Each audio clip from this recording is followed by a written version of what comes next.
Yeah, I was just going to say we never see her face because the hair covers it, even Yeah, in the the hair past. covers it. Yeah, so there's Yeah. something like almost uncanny with her, where she is simultaneously human-like but not human.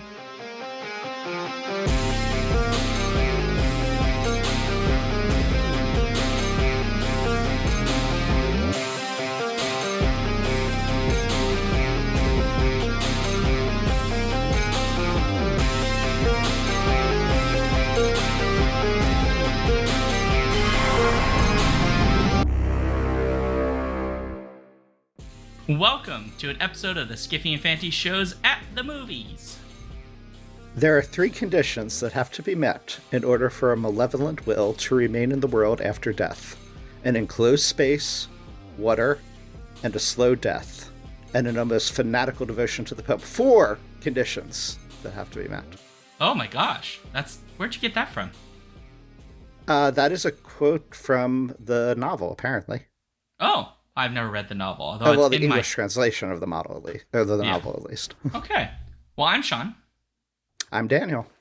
and on today's show, we're discussing the 1998 Japanese horror film Ringu, or commonly known as Ring, directed by Hideo Nakata and starring Nanako Matsushima, Miki Nakatani, Hiroyuki Sanada, and other individuals who are wonderful, and everyone's great here except for the child who's creepy.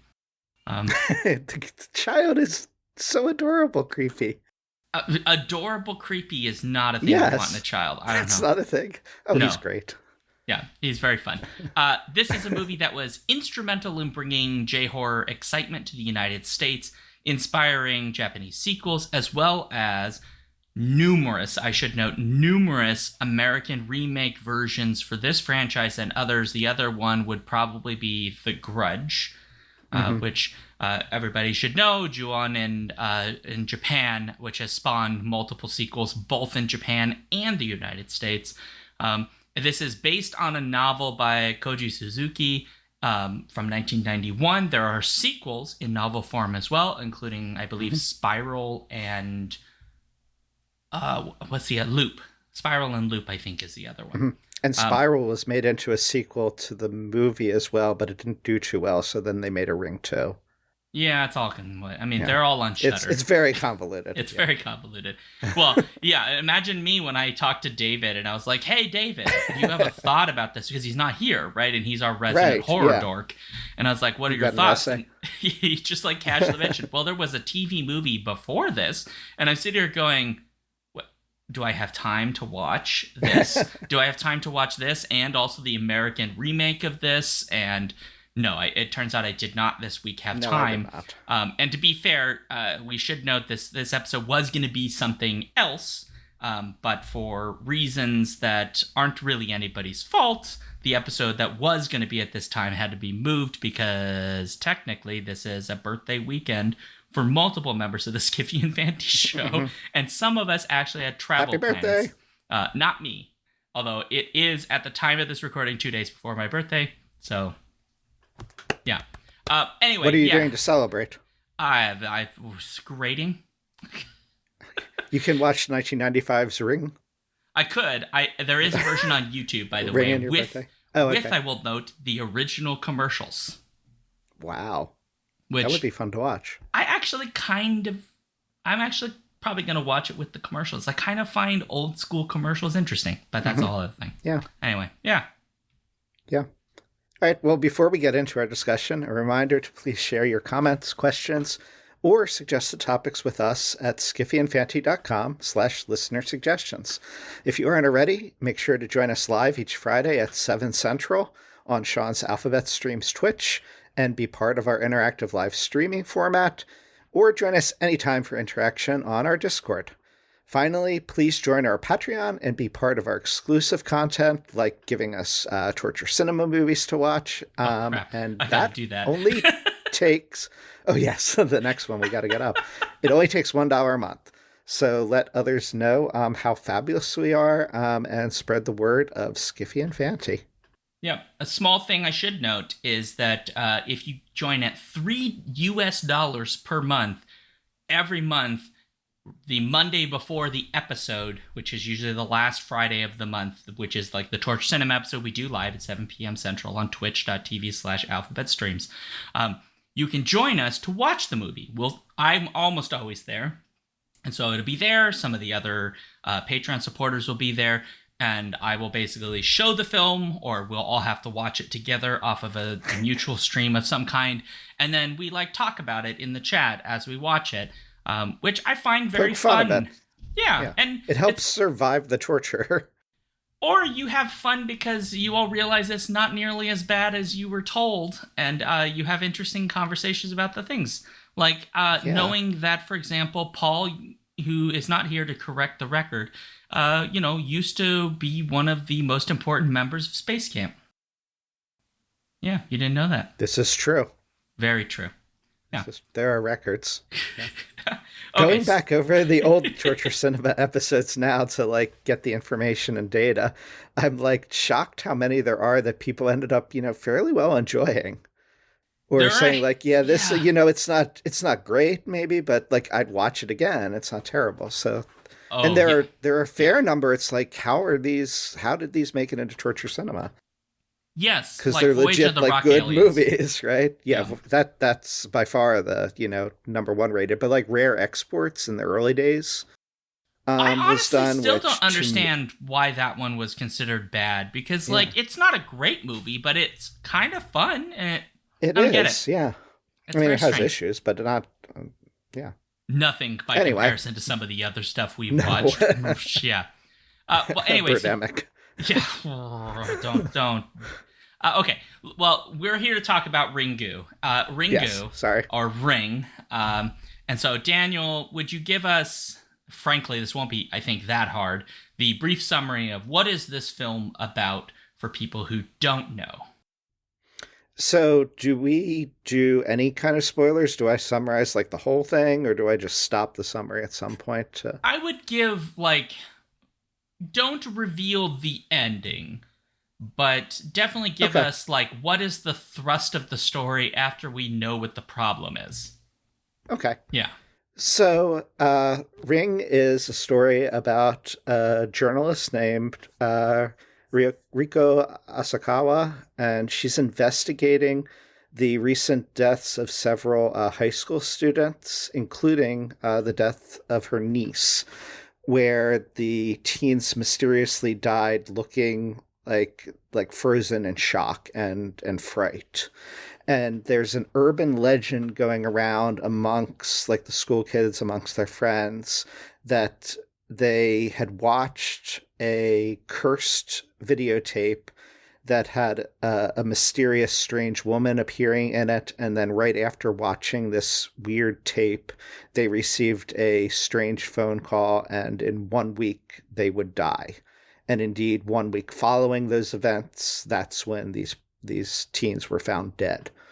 And so Riko is investigating this, and as part of that investigation, she actually discovers the VHS tape in question and happens to watch it. And right after she does that, she has this, fear now that in a week she's going to die like these teens have, like her niece has. And so she ends up enlisting the help of her ex-husband, who is a university professor, but more importantly, he has sort of psychic type abilities where he can detect supernatural auras or detect things that are coming.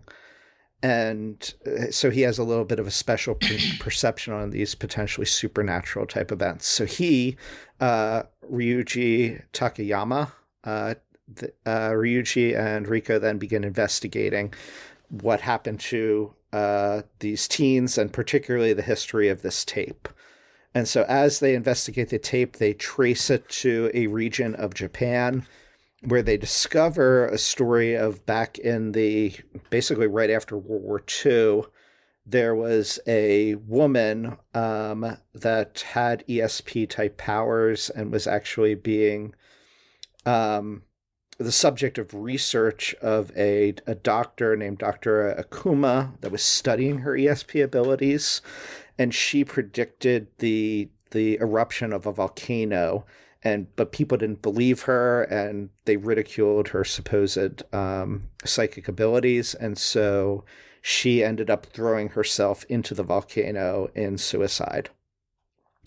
So they begin to discover, and through Ryuji's psychic abilities, begin seeing images and scenes from the past of actually what happened, and realizes that one, Dr. Ikuma had an affair with this woman whose name is Shizuko Yamamura. So he had an affair with her, and she also had a daughter. And that daughter is perhaps then both the mother is the woman that appears in this mysterious VHS recording, but then also the daughter is potentially involved in it. But as they're trying to figure all this out, perhaps most potentially damaging is that their son, who the father is pretty much estranged from the son. What is the son's name? Yoichi. Yoichi. Yoichi. Yeah, Yoichi. Young Yuichi happened to watch the video as well. He was basically urged on by the ghost of his relative, but really it was probably this vengeful spirit that was pretending to be the ghost of his relative that urged him to watch the tape. So he watched it, so now he's in danger of dying in 1 week. And so basically the countdown is on, and they're racing against the clock to try to figure things out before Riko and before Yuichi. And also Ryuji ends up watching it, so before all of them can die. Yeah, I think that's a pretty fair assessment of the film. So it's worth pointing out, and I think it's a thing that probably people are going to note anyway, which is part of why this film is perhaps so influential is obviously it spawns an American remake, and then necessarily a handful of others of varying degrees of success. Ring from 2002, which is the American remake of this film, is both relatively well liked, but also somewhat reviled, because there's a lot of conversation about, well, what are you doing when you remake a film in a different cultural context? What parts of this film are perhaps uniquely Japanese by comparison to a film that you translate into a different context? I would submit that the 2002 Ring certainly is making it in an American context, but is effectively the same film reduced to its most basic themes, and then with just some ramped up terror, I suppose you could say, because they play it up a little bit. And but adds more jump scares. A little bit more. And like the music is a little bit more like there's things I still haven't seen the American one. But from what I read, at least, it adds a little more scariness or creepiness to the video, for instance. Yeah. And Americanizes in making things more obvious than the subtlety that the original Japanese version may have. But. And we've got a bunch of examples of this sort of thing happening, where something successful in another culture is then taken and turned into something in a different culture. Things like Death Note, for example, which I think actually is a better argument for really poor adaptation across culture in a way that The Ring isn't, because I think at the core, Ring is, the meanings might be different, but the core story is something you can tell in a lot of different cultural contexts, just somewhat differently. And I did find a quote that I thought was interesting in talking about adaptation, which I want to note, this film is itself an adaptation just of a novel. And then naturally we're talking as an extension of adaptation via the remake. So this comes from Konstantin Varevas from 2004, and it's taken from a piece titled The Original and the Copy, Nakata Hideo's Ring in Japanese Cinema, Texts and Context, edited by Alistair Phillips and Julian Stringer. And it's a quote about this exact issue of adaptation. And that it goes as follows. As in the case of the film genre, a fundamental problem for film remaking has arisen from the ever-present desire for a stable and easily identifiable set of objects for analysis, and a related attempt to reduce film remaking to a corpus of text or set of textual structures. In addition to problems of canonicity, these textual accounts of remaking risk essentialism, in many instances privileging the original over the remake or measuring the success of the remake according to its ability to realize what are taken to be the essential elements of the source text, the property from which both the original and its remake are derived. And this gets to, you know, the central problem of all conversation of remakes is really, which is the same problem this film has with relation to its book version, and naturally the 2002 version has in relation to this film. Or you could even argue this film in relation to the TV movie, and then that in relation to the book, blah, blah, blah, blah, blah, blah, blah. Supposedly the TV movie is considerably more faithful to the book, which may or may not have issues worth addressing at a different time. But I think it's really interesting that myself have not read the book. You know, in watching this film, I don't have that other knowledge. I only have the film that comes later that is an American film. And so I made comparisons immediately between how I remember experiencing the 2002 film when I was 19 or almost 19 years old, depending on when in the year that came out, and this film and how I felt. And the thing that really stood out to me, and I know I've talked a lot, but I'll just mention it and then you could jump in, which is the opening sequence, which is very similar to the 2002 film. And I remember being very captivated in the 2002 film and being very terrified in various moments in that film. But my heart raced the entire time. Once I knew what we were getting into, my heart was racing that entire opening sequence. It's so brilliantly shot and builds such tension and tricks in how it builds tension that when the bad thing finally happens, it is a cathartic release. But like my heart didn't stop for a full like 10 more minutes in the movie, even though after that scene, like it's done. But there really isn't a lot of scary stuff going on. And I don't know how you felt in that opening sequence, but I thought it was really brilliant horror filmmaking. Oh yes, I would agree with that. The opening shots and sort of the voiceover talking about the ocean. You have like the violence of the ocean and talking about the ocean, the sea, the briny sea taking the life from people, that people living near it live in fear of it. And you start feeling from between, it's pretty darkly lit. And so it's dark. You have this foamy waves coming in. There's a lot of nervousness and trepidation already just from that. And then you enter into what is now like a horror trope to some degrees of a bunch of school students talking about scary stories and trying to scare each other. And you getting the sense, oh, they're walking around an empty house with dark corridors and shadows and something bad is going to happen, but not right then. Yeah. And so it is, I agree, it's really masterfully done. And the music during all of that, I think, is particularly powerful. I think right from that beginning, the music is almost like it sounds. It's not always notes. Yes. They're sounds that put you ill at ease, but not scare you per se, just put you ill at ease. And so, like you said, once that moment in the sort of whiteout freeze frame shot happens of the death, it's almost like a cathartic release, like you say. Yeah. Which is done, that freeze frame then is so much better than other times that has been used in other horror films, I think. Well, it has meaning here. Just because of the way, because it has meaning, exactly.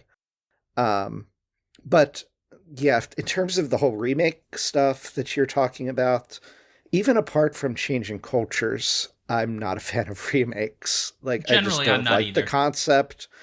Like, if you want to talk about, like, Psycho, for instance, was it Gus Van Sant that remade, yes. a shot overshot remake of Hitchcock's Psycho. It's like, why?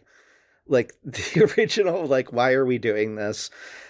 Most remakes, I don't, even ones that I watched first, not realizing they were remakes. Once I realized, I was kind of angry and disappointed. Like I wish he would have just told me about the original, and I could have watched that. But that's interesting. If you change it enough, an adaptation is different than a remake to me. So like changing the format from a novel to a TV movie. Changing the novel to a movie, that's not as much as a remake as an adaptation. And you also get to the think, whether it be borrowing from cultures or stealing from cultures or adaptations, it's not just adapting the whole work, it's adapting themes or ideas from it. Yeah. So this isn't the first movie to, like, consider cursed objects. It's not the first to treat urban legends in horror. So it's building already on a lot of things, but it's taking all of those and making and framing them in a very Japanese way. Yeah. When you then take that and make a direct remake, like, I'm going to take this Japanese version, but then you assume Americans are too stupid or uninterested to be able to just watch the goddamn Japanese version. So I'm going to remake essentially the same thing, but strip it of all of its Japaneseness.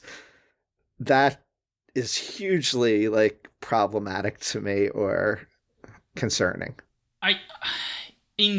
Yes, I think we're in this, like, really murky territory because on the one hand, if we take something like Ringu or Ring, this film gets Hollywood interested in not only Japanese films, but a series of Japanese actors. It's not like Japanese actors hadn't been in Hollywood before they had, but, suddenly we're seeing more and more of it, kind of in, like, this, in a different way from when, like, bootleg kung fu movies with really terrible dubs started making their way over in, like, crappy VHSs.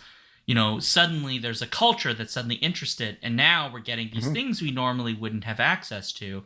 Because, and Hiroyuki Sanada from this, oh my God, I he love began him. being used, like, a ton of times in more and more in American productions, right? So yeah, because probably his breakout role in America is technically The Last Samurai, although he's not the main character. Ken Watanabe is, and I just think Ken Watanabe is criminally underused in American cinema, and Hollywood needs to call me so we can fix that because he's amazing. But then he does a British film, well, I guess it's British by director or writer, which would be Sunshine, where he plays actually an American character. That's probably his American breakthrough. And now he's in Shogun, which has, as far as I'm aware, been getting a ton of press. A ton of Emmys. Yeah. So to me, it's really awesome that a film like this, by extension, probably not the only thing that helps break him into American audiences, but, like, if you've ever watched him in both Japanese and in English, he's a remarkably good actor. There's a lot of depth in his performances that I really, really like, and he's great here as well. I found him kind of alluring because both the wife and the husband, or the ex-husband, the way that this is acted, there's so much that's not explicitly told to us that we must interpret from body language. It's very clear that they do care for each other. It's very clear that he is upset with the fact that they've had a child, and he's frankly been a deadbeat dad. Well, I mean, he has a legit job, but he is not the father to this child, even though it's their child. It's very clear he has traumas of his own in the way that he performs, and that trauma impacts how he treats other people on a regular basis. He brings a very powerful performance throughout this. Both of them do, really. Oh, yes. That I was just very hooked into that. I mean, this is just like Sonata because he's just really good. Not to stereotype, but, like, Japanese cinema does that really well. Japanese directors, Japanese actors, and it might partially be just because of the culture of being sparing and using words and conveying a lot by body language. But like if I think of from movies of Ozu to Kurosawa to even like more modern ones like Beat Takashi, they all have that in common. They're conveying so much by the unspoken. It's it's a trust in audiences, right? This Yeah, film trusts yeah, the that's true. audience to Yeah. figure Mm-hmm. out a lot of what's not told to us explicitly, to interpret the film based on what we see, which Mm-hmm. I find really lacking in a good chunk of American cinema these days, where so often I feel like characters have to tell us how they're feeling. Either they have to like overact to the point, well, I mean, not overact. Overact's not really fair to the actor, but like be melodramatic in order to make it very clear to us like how they're feeling, or they just tell us explicitly. And to me, sometimes it's really nice to just like be in the moment and And be able have, to find your own interpretation. Yeah. yeah, like we don't know why they divorced. We have to make huge guesses for why they're exes. Mm-hmm. My guess is it has a lot to do with the fact that he does have some sort of extrasensory perception, and that has Mm-hmm. affected how he's able to interact with the world in very disturbing ways. She also gets a little bit of this too, but it's through her interaction with the tape. But he has it like to really negative degrees, and it's given to us very early when he shows up for the first time at her apartment, and he's like physically uncomfortable in the space, and then he like Mm-hmm. tries to shrug it off and act like it's not a big deal. And so we're constantly sitting here wondering, does he believe her or does he not? Because his body language suggests he does, but he says the opposite for a while, at least until he finally just agrees that there is something weird Mm-hmm. going on, right? That I feel like is such brilliant filmmaking, because I can just watch that scene over and over and like really pick, like, look at what's going on here, look at the scene, what's said, what's not said, and how do I reconcile those things. Right. I interpreted him as being sort of dismissive of her, as him trying to not scare her or frighten her. Oh, so he knows, To but he doesn't Because want like her to he feel it. knows and he doesn't want to say like, oh yeah, you're fucked. Like this is not Yeah. good. We need to solve this. We need to figure this out. Like eventually, like as he realizes there's no way to sugarcoat this, he's like, we still have time. The clock, I forget the exact line, but there's still time. We have some time to figure this out. So I think from the very beginning, he knows. He's just trying to downplay it to not freak her out Yeah. and not freak the sun out. I think to some extent. That's an interesting thing. It is something that I think I've seen in other Japanese cinema, and I won't speak as like I'm an expert in Japanese cinema, but there's like a very particular gendering to the way they Mm-hmm. behave. The Yeah. man must be Mm-hmm. stoic and like he doesn't express his emotions. He holds on, except when he's about to die, and then of course he can be all emotional. Right? He must hold it together because the woman is like a ticking time bomb. Basically, she's Mm-hmm. moments away from freaking out. Now, in her defense, it's not like she's upset by a hangnail, which would be like the really sexist, misogynistic view of Mm-hmm. women, right? She's terrified of the prospect of dying from something supernatural. So on the one hand, there's a very clear gender binary here, but it is one that's weirdly like logical. Like she thinks she's gonna die. Let's downplay it a bit because I Right. need I need her not to think about it, and he must suck all that inside as much as Side. possible. Yes. Yeah, There's. I mean, we might as well talk about it now, I guess, if you want sure. to. Go for it. This movie's use of gender and how it might relate to the overall themes or aspects of the film, at least how Okay, I saw it. But sure. one, the director switched genders of the characters from the novel, and Sorta. I found that, and also made them X's where in the novel they're not. And also That switch the gender, sorta. okay, that you can tell me more about that, but Yeah. it there's as I watched it, I saw the movie as one being a take on sort of, you have the classic ghost Japanese ghost story, but put in the modern context of videotape, so technology. So it's the merging of the very old with modern fears and technology driven fears and uncertainty. But there's also the comparison between Reiko and the woman, what is her name now from the past? Oh gosh, sorry. My brain just like fell apart.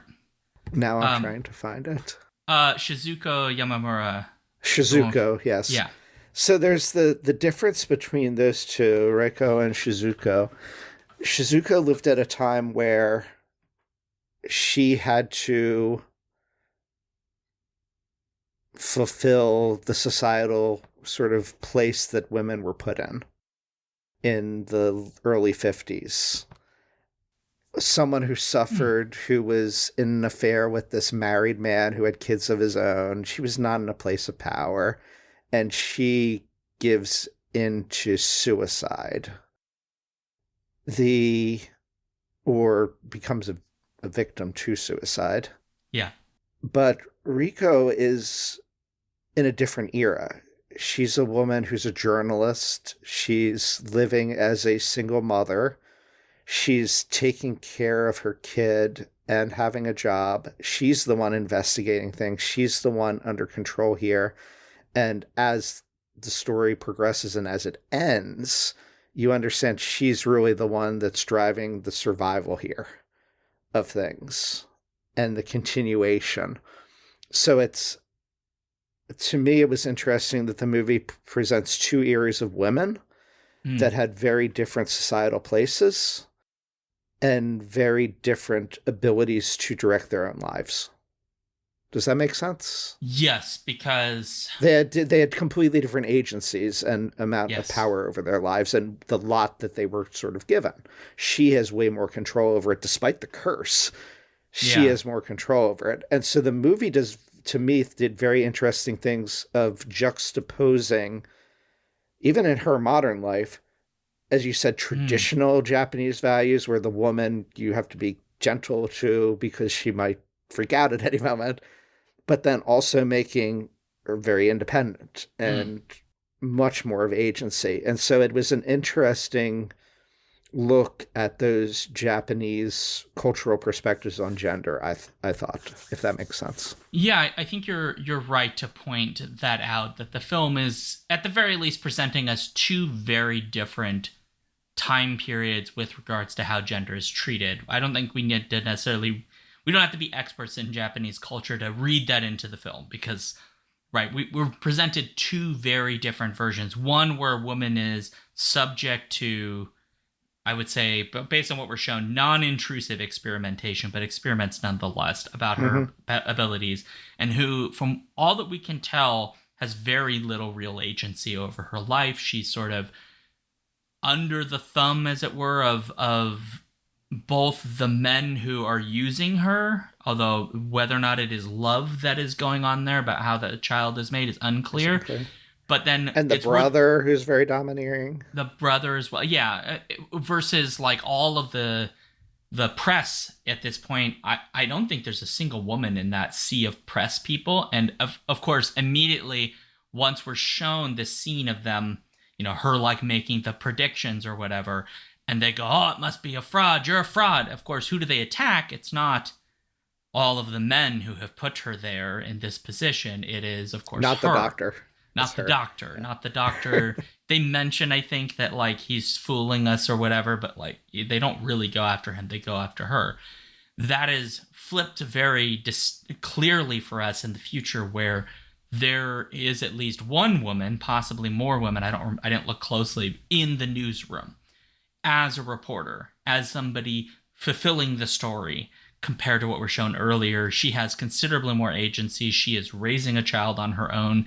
In some ways, she is the most adult character in the entire damn movie because she has to be one, although we could have questions about her parenting skills later, which is a different question. But yeah, I think your interpretation is right. This is a story that is, I think, very interested in time and change at the same time as things that are beyond reckoning that can't be changed, which would be the horror, right? Some people have read this film and the book, I think, as well, as very much about like this perception. This is like post 80s Japan. Like we have this conception of like, look at all of what Japan has done. Modern times have come to Japan and it is growing and entering the new future universe, but they have read to some degree the Sadako as like the specter of the past, constantly always haunting you. You can never escape it. It's always there. I don't know really what to do with that, but I found that as a very interesting common interpretation, and also really kind of horrifying, as though like, I mean, we're supposed to be afraid of everything. I don't know what it is Japan's supposed to be afraid of per se about the past, unless we're interpreting certain things that Japan still doesn't admit to doing during World War II, which I don't know. I don't know. Yeah. Makes sense. It's wild. So one of the things I had hoped to talk about this was it might not be applicable only to Ringu, but also very generally. I'll often see people say they didn't like a horror movie because it wasn't scary. It didn't scare me. And this is an example of a movie where, I don't know, there's very few movies I'd say would scare me. This is a sort of like psychological horror mostly. The ending has a bit of like scariness to it. The video is sort of creepy. But like it's not using jump scares. It's not necessarily something to scare, but it's a lot of stuff that puts you sort of like unsettles you, right? Throughout. And to me, that's valid to just have that. Like, I don't see why it needs to necessarily be scary or frightening per se. Do you have any thoughts on that? I definitely found this, I mean, I'm not going to have nightmares over it or anything, but I did find this to be a pretty scary film. Okay. Primarily because of the way it builds all the psychological tension. But I will also note that, I mean, I already knew the ending because, to be frank, the 2002 version has a very similar ending. So, where she crawls out of the TV. Sorry to ruin it for everybody, but like, it's really cool. I had forgotten that, and so that was a nice, because I saw this movie back when it came out, I think, probably in the theater.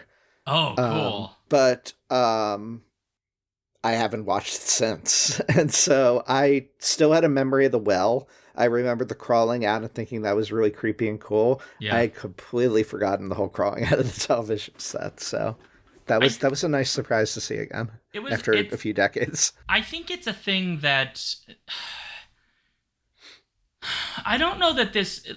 Look, I don't think that horror needs to be like, oh my gosh, I'm shaking in my boots and like I'm about to wet myself scary, right? Sometimes it can just be uncomfortable, or it can be about trying to make sense of what can't be made sense of, or in some cases just dealing with the realities of the unknown. Or the psychological, watching characters struggle as they try to deal with what's happening to them. I think those are all things that horror can do, and they don't necessarily need to be things that we explicitly feel in the moment of watching it. Right. Because I don't know that you can consistently really do that. So to me, really the more interesting thing is, are you able to empathize with the characters and what they're going through? And is that experience a horror experience? And in this film, very clearly so, in a way that I think sometimes like the over-reliance on the jump scare isn't. Because the jump scare to me can sometimes feel very cheap, right? It isn't it's rooted in just making me feel the scary, but it isn't necessarily always rooted in what the characters are also feeling, right? Mm-hmm. At It's least about if it startling is you. like in a Yeah. very like basic way of like the guy popped out of the room. Oh my god, that's scary. Like I can take value in that. I think sometimes a jump scare is great, especially if you build tension really, really well, because making the audience actually feel the scare is a great experience sometimes. But not all horror, I think, needs to do that. This Mm-hmm. film doesn't need the jump scare. I think the dread at the ending or the dread in that opening sequence where we're seeing things building up and building up and building up until that moment, in very similar ways, the beginning and the end, where we're given the impression that Mirrors. everything's fine, everything's safe, Mm-hmm. and then it's not. That to Right. me is enough because we can empathize with the terror that they feel in that moment. And both those, the beginning and the end, central to it was a possible meaning of the title, depending how you're looking at it, but ring of the phone. And it, the ring also, of course, the circle, the ring of the well. There's many levels of the word ring in here. But the ring of the phone was something I found way more creepy than I remembered. And I think it's just because it's so unusual now to have a ringing telephone. When the Yeah, telephone rings, like I get scared. Why is somebody calling? What is like, is this going to be like a scam? Is it going to be bad news? It back when I was a kid, the phone rang all the time and I was never worried because everybody was, calling me to like say, hey, let's go yeah. play Nintendo, right? And so the actual ringing of the phone had way more of an effect now, I think, than when I originally watched this. And Interesting. it's, I mean, the whole movie goes with the urban legend. It kind of builds from the urban legend of like the fright over getting a phone call, like when a stranger calls. The classic, I think it was 1974 horror movie, um, uses that of like the urban legend of somebody being upstairs calling you on the phone. That Scream used in Yeah. it's in the original Scream's opening that they took. Um, and that also apparently is possibly a partial source for this movie. So Hmm. there's a 1985 Iranian horror movie or mystery, I guess, about a reporter investigating the sudden inexplicable deaths of a growing number of people who received a strange phone call informing of them of how long they have to live. And so the title of that movie in, I'm assuming Persian, is translated, yeah, Persian. It's Zongha. I don't know if I'm pronouncing that correct, but it translates to the rings, as in a telephone ring. Oh. And so this is basic, or the novel, I guess, basically takes that kind of trope and adds on Japanese traditions of the, what do they call it? The Unreal ghosts, Hmm. the Yurei ghosts. So it builds on, it kind of combines multiple things. So going back to your comment of the adaptations before, I think this works so well because it mixes that old and new and borrows tropes that already existed in horror, but does something completely fresh and new with them all. I think this is such an interesting, so like this era, like late 90s through like the mid-ish 2000s, there's like this weird interest, at least in US cinema. I can't speak to all of Japanese cinema with like the technology, like because this is a moment of a pretty big shift. Like you're talking 1985, where like the VHS mostly doesn't really. I don't even know when the VHS actually exists, but it's certainly not widespread in It wasn't 1985. widespread, but Yeah, it was there. But so the telephone makes the most sense. In this one, like the mm-hmm, telephone is a thing that is here, but it is not the central mechanism of contagion. It's just the delivery of the message. Uh, mm-hmm, and uh, the thing that is like I think really important is like this is a film that exists in this moment where technically the VHS is about on its way out. In 1998, it not quite there, but by the time the other Ring comes out, DVDs are mm-hmm. here and VHS is like its death knell has begun. And now I was thinking about like how do you do this film in a way that captures the modern, like when we were youngish and this film came out, like how do you capture that? Because on the one hand, right, part of what makes this such a scary, like especially the ending of Ringu, right? You get to this end. I thought her smile at the end when she realized what she was doing was actually really kind of terrifying, because what she's doing is like giving like a curse, like an STD to people, right? It's this contagion that must be delivered by a technology that to become a chain letter, effectively. Kind of like a chain letter. And it's very clear she has to take the VHS with her, because the VHS player is perhaps not as widespread across Japan at this point, or at least that's the implication I take from it. By 2002, like you can, in American culture, like, yeah, almost everybody has a VHS player. But she had to make a copy of it. Right, you had to make a copy, but then, of course, why does she bring the VHS with her? She's going to give it to somebody else to make a copy. The actual recorder, yeah. Because it's her dad. Her dad comes from like an he's got a copy of it, and Yeah. But like, there's this thing about like a very deliberate choice that has to be made in this, of like, you have to make a copy and then deliver it to somebody who watches it and makes a copy and must deliver it, etc. Which means people can still die, because if you don't know that information, you might inadvertently watch this tape, like get it at a Goodwill somewhere and you watch this tape. But in today's time, right, this would be just delivered digitally. Right, Napster like exists by the time the American Ring comes out, but like, I think people overplay the idea that like all of American culture, like we should have seen the digital world coming. Like, no, but now we do. Like, if this were a TikTok video, simultaneously it increases the mechanism of infection, contagion, to maximum degrees, but it also means that there's always somebody else. If something goes viral, it's being shared, so people are constantly moving it. So actually, nobody ever dies because it just circulates, but you can't control it. Yeah. Whereas in this, I think like the terror it actually gets worse the further into the 2000s you get, because once people stop having their VHS players, how do you make copies? Well, will it work if she makes like a DVD copy? I don't know. We'd have to ask the doctor. I guess my interpretation kind of the end is that it's somewhat more hopeful, or tied back to what you were talking before in terms of history and memory. That by passing on the story and remembering the sins of the past, we are avoiding death from it.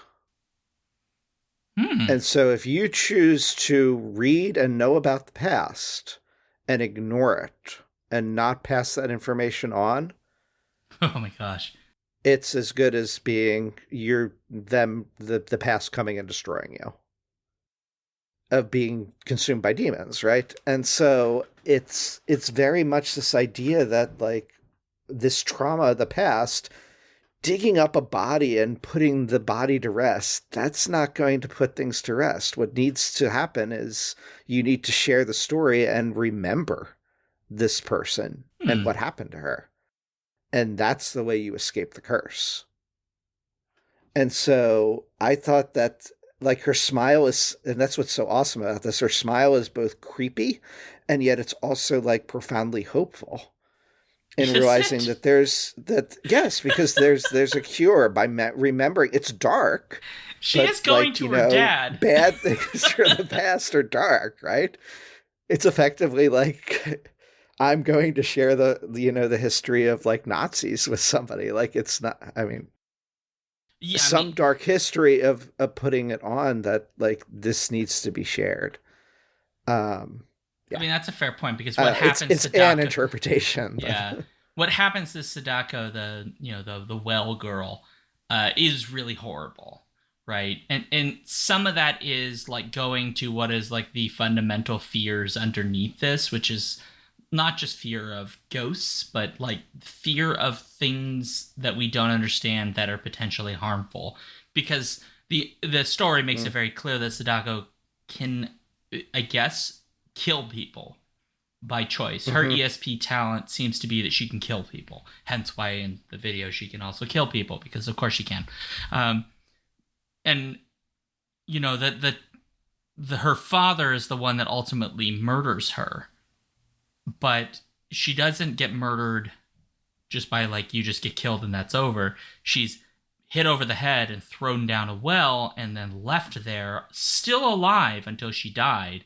You can imagine how long a little girl who maybe can't quite touch the bottom could hang on before she just drowns. And it's a very horrible, terrible death. So when she comes for people, this is like the kind of they get a week like her. Yeah, like this is a terrifying reality too. Like every character who apparently knew the actual story without the tape never came out publicly about it. Mm-hmm.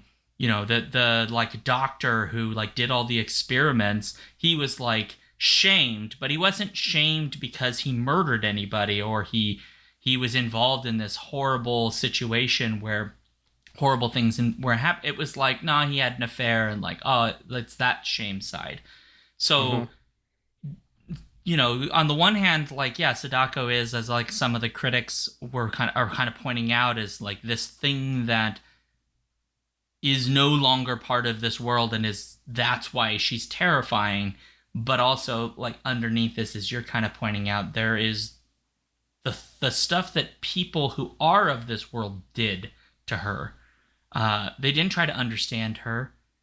They, as far as we can tell in this film, became afraid of her and murdered her. Yeah. And we never really find out, like, we know that she killed someone with her powers. The journalist. But the journalist, but she, like, lashes out defensively because the journalist is, attacking her mother. To be fair, he deserved it. So. Well, I mean, maybe not death, but... I don't know about death, but yeah.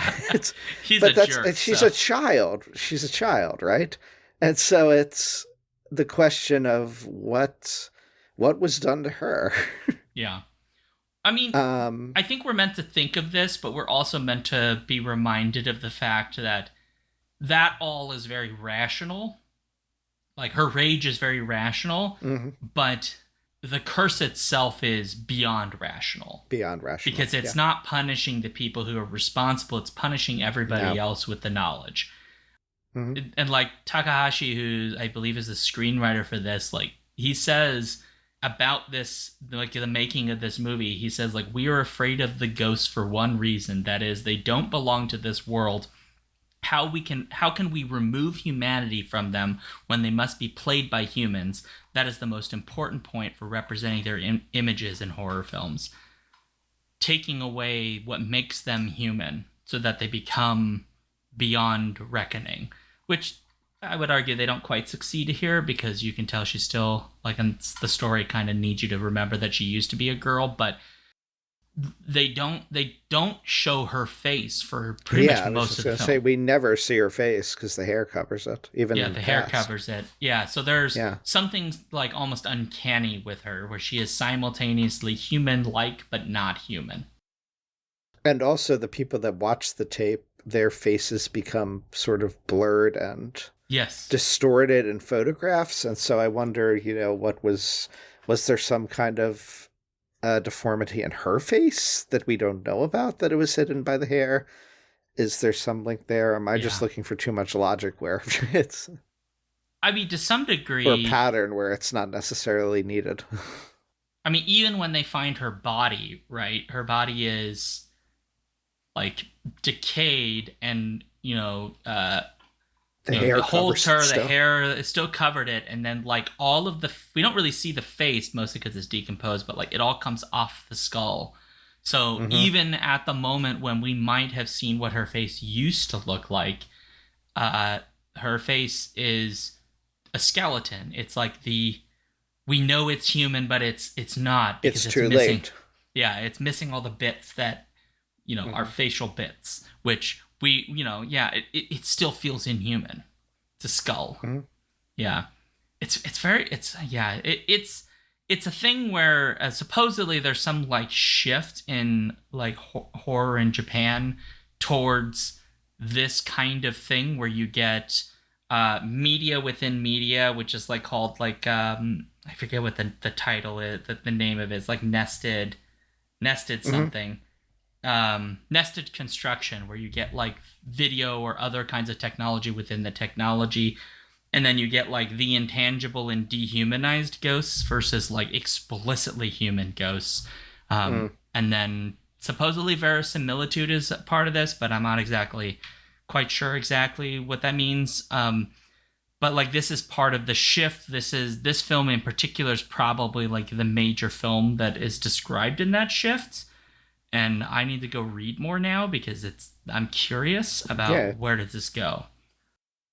There's an article about it called J-Horror, Its Birth and the Theory Behind It by Shinsuke Mukae, or Mukae. I'm not sure exactly how to say the last name, which talks about something called Kanaka theory. I don't fully understand this. If we had David Annandale, maybe he would know about it, but Google it. You might find some interesting stuff in there. I didn't have a chance to read the full thing.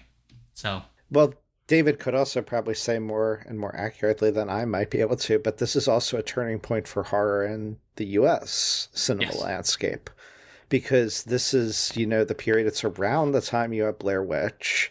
Urban Legend is being made now, right around the same time, I think, in terms of exploring urban legends, but it's a very different horror story than what may have come right before, where you're still sort of beholden to the prior things. Like you had Scream in 96, not just 2 years, I guess, before, where you're still kind of emulating or trying to reinvent the slasher. Yeah. And this really opened up, and the embrace, I guess, of J-horror and the trends in Asia in general opened up for more, I wouldn't call them gothic, but they're more akin to like horror that you might get from the 70s in the United States. Like it's not gothic like The Changeling is, but the plot of this is much more psychological horror like The Changeling is. Interesting. And other 70s and early 80s horror, I would say. And so, this time period was sort of a return and a modernizing of that 70s, early 80s thing before slashers really took everything over. Although there's also probably whether but this David film... can tell me if I'm wrong. Well, David could probably. I wonder maybe if David hears this, he'll send us an email.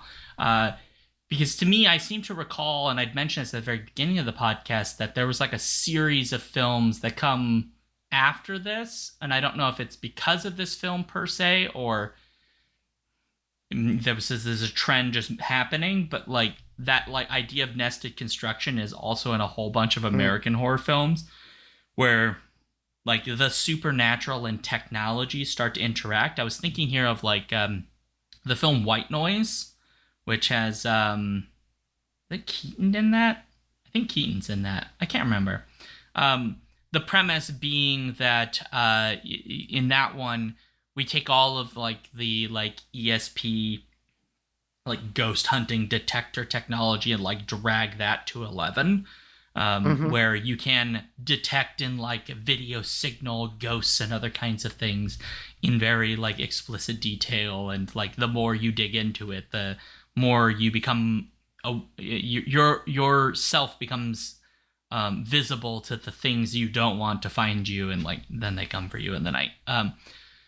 So we get a lot more technology, which on the one hand seems like, about damn time, but also feels kind of late by the 2000s that we're now starting to think about how do ghosts start interacting with tech. I mean, I'm sure there's films before this that do it, but in the mainstream, I seem to recall that was like a trend, which is weird.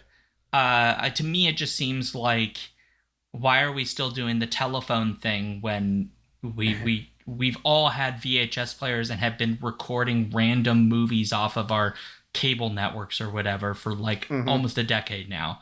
I don't get it. They start doing more with like video games then in horror, and haunted technology becomes more and more of a thing frequently through the years to come. Yeah. Not, but not even just like the phone. Have you seen Session 9? No. I need to rewatch it, but watch Session 9. It's got David Caruso in it, but it's an underrated horror where this crew goes to basically a mental institution, or former mental institution, that's supposedly haunted. Nice. And I seem to recall that it does that, where it doesn't just sort of replay haunted mental institution movie. It doesn't just redo that, but it does it link to the technology that they're bringing in as well, if I recall. But when you were talking before, I just thought of that, but as an example, and that was just a few years after this. So okay, I'll have to check that out then. Well, look, we kind of have to stop. Okay. If we got it. Sorry. But yeah, we've been at it for about an hour, and I think that's us trying to keep things tighter. Yeah. Yeah.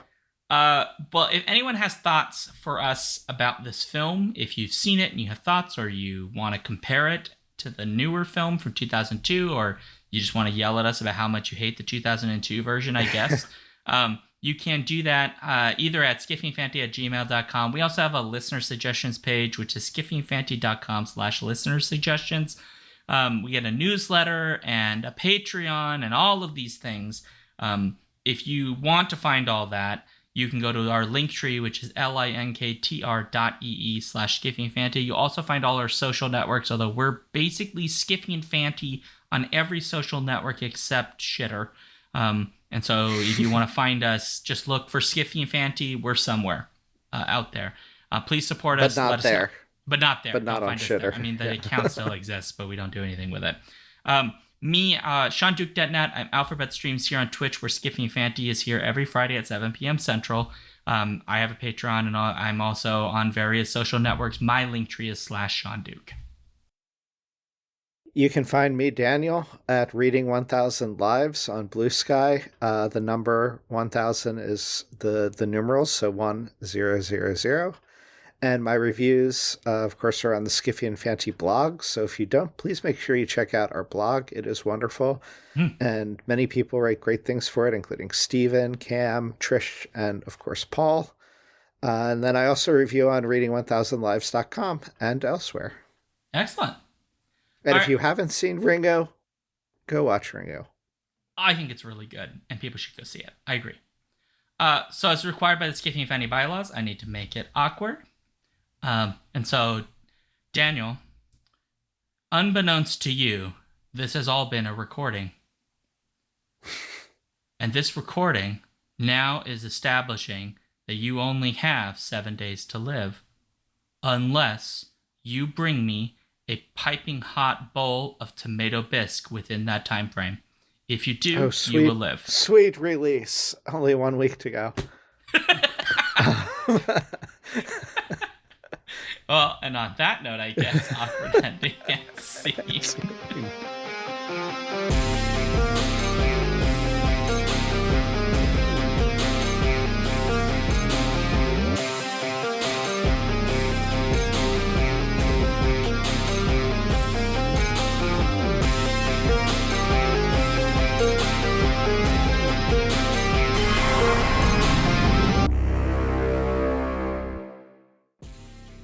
If you want to support this show, you can go to patreon.com/skiffyandfanty or skiffyandfanty.com, our website, where you can get access to all of our fancy things. Our music comes from Holy Mole. You can support him and his work at patreon.com/holymole. Thank you for listening.